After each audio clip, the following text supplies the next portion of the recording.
Craig from DixonEnglish.com. Thanks a lot for watching this video. Today I'm going to talk about the difference between some and any. Two words which are used very commonly in English, but which can be really confusing for learners to use correctly.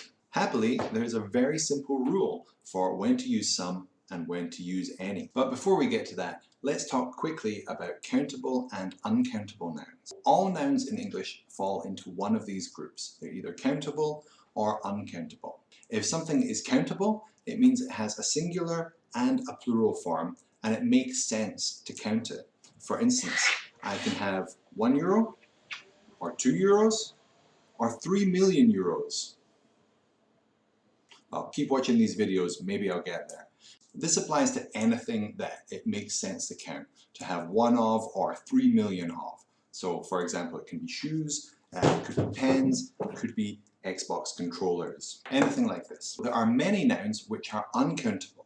These only have one form, so there's no plural or singular form. You can think of them as already being plural, if that helps. Examples include money, milk, information, luggage, accommodation, and there are really many, many more. If we think about money, in English it makes sense to say I have €1, €2, or 3 million euros. However, it doesn't make sense to say I have 3 million monies. To say I have 3 million monies sounds crazy to a native speaker, and that's because money is an uncountable noun.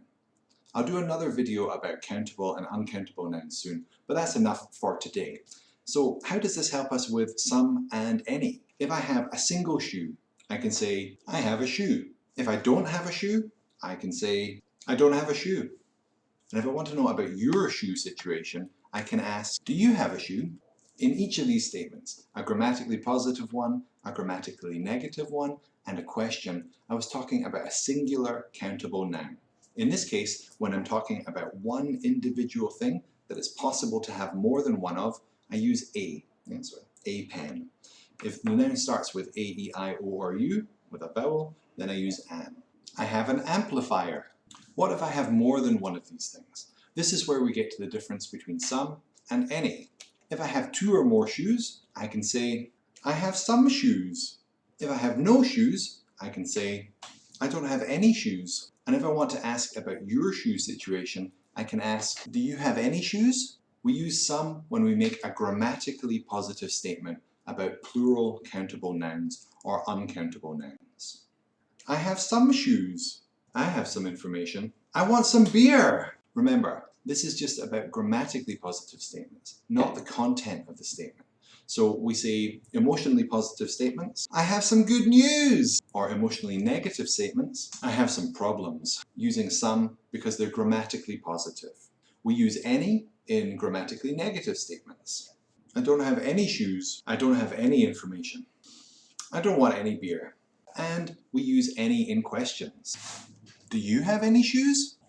Do you have any information? Do you want any beer? So that's it. We use a for singular countable nouns, and for everything else, uncountable nouns and plural countable nouns, we use some for positive statements and any for negative statements and question. Okay, I hope that helps. I've put some links to some more resources on countable and uncountable nouns underneath the video, and I'll be back with a separate video about them soon.